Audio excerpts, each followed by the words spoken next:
Hi guys, I'm going to colour my hair from home today, and I just wanted to put up a short video to explain what I do and how I do it, etc. So I am now 30% grey. Can you see my greys there? There we go. And I use this product called Root Touch Up. You can use whatever you like. This I find works very well for me. I did do a skin test first and it's absolutely fine. So I colour my hair every 6 weeks. So I go to the hairdressers. Can't at the moment, so I go to the hairdressers, then 3 weeks later I colour my hair, 3 weeks later I go to the hairdressers, then I colour my hair, so I alternate it. I usually get to the hairdressers every 6 weeks, but I don't know what's going to happen with lockdown at the moment, so I will continue to use this from home. So I'm just going to explain what I do and some of the science behind colour, and I hope you find it useful. I get asked a lot about my hair colour, so I'm going to explain what I do and why I do it. So anyone who dabbles in colour uses the same measure, which is the Munsell system. And to measure the depth or value of colour, it's always measured on a scale of 1 to 10. So 1 is very, very dark, 10 is very, very light. Although some hair dye companies use a scale of 0 to 12. So 0 would be very, very dark, 12 would be very light. So for my hair, naturally I have a lot of warmth in my hair, and if I put warm colours in my hair, it goes very orange, very red, which I don't like. So I try and put lots of coolness in my hair, and it still looks quite warm. So I have to counteract the amount of warmth I have in my hair by putting some cool tones in it. So when I go to the hairdressers, these are the two colours I use. So the reason why I have to take my own hair dye to Headmasters or whichever hairdresser I go to is because my hair is so resistant to colour, so resistant that I can't use their products which are ammonia free. I have to go for full on chemicals, hence why I use Majorelle. And from home I use Clairol, and the 6 is the depth of colour and the A denotes ash. If I just put 6 in my hair and not the ash tones, it would go so orange and so red that it would look awful. So how your hair reacts to colour very much depends on how much warmth or cool tones you already have as a base. So even if you were to use these products, your hair colour may not end up looking the same as mine, because it depends what's already in your base hair colour.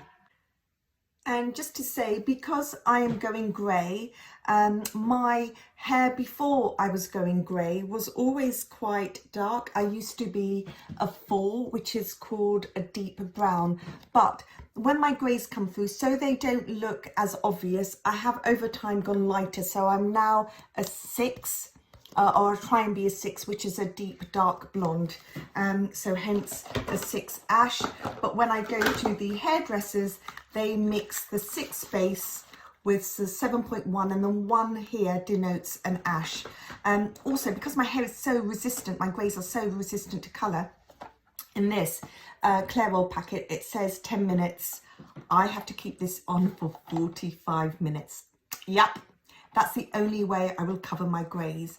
I don't advocate you do the same, but this is what I have to do. Right, better go and colour my hair now. Bye!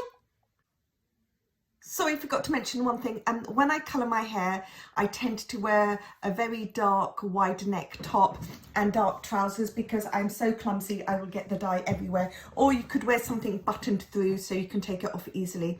So I very carefully take my top off and sling it in the wash. Also, do be careful with the dye, especially if you've got white grout around your basin, because this dye does stain, it goes everywhere. And if you do stain your grout with your hair dye colour, just use some bleach to take it off. Anyway, I better go. And my husband always knows when I've coloured my hair, because even with the best will in the world, when I've cleared up around the basin, he knows. See you. And banishing those greys right now. Bye.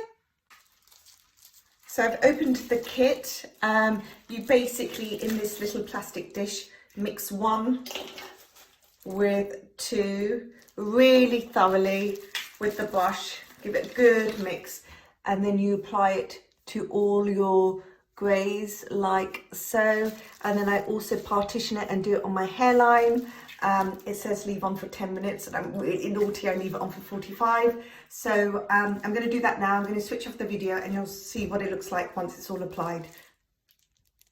So I just do one light coverage all the way around, and now I'm going to section it very carefully and just do it all thoroughly and use the entire contents of that root touch-up, which isn't a great deal, but anyway, I'll use it up. So it's all on, and after 45 minutes that dye will change colour. And what I'm just doing in the meantime is, if I've got any of the hair dye on my skin, I just use a cotton wool to just tidy it up, or a cotton bud, because I will get some staining on my skin, but I'm not too worried about that because it comes off very easily with my cellar water. So there we go. So right, 45 minutes later, I was going to do a video on how I also blow dry my hair, but I'm going to leave that for another day because I've actually lost the will to live. Oh, and I need to get on with some work. I'm doing this project in Cheltenham for this gorgeous house that's being built. So whew, I will show you what it looks like once I've washed it off, but the blow dry video will have to be another day. Okay, bye. And really, bye.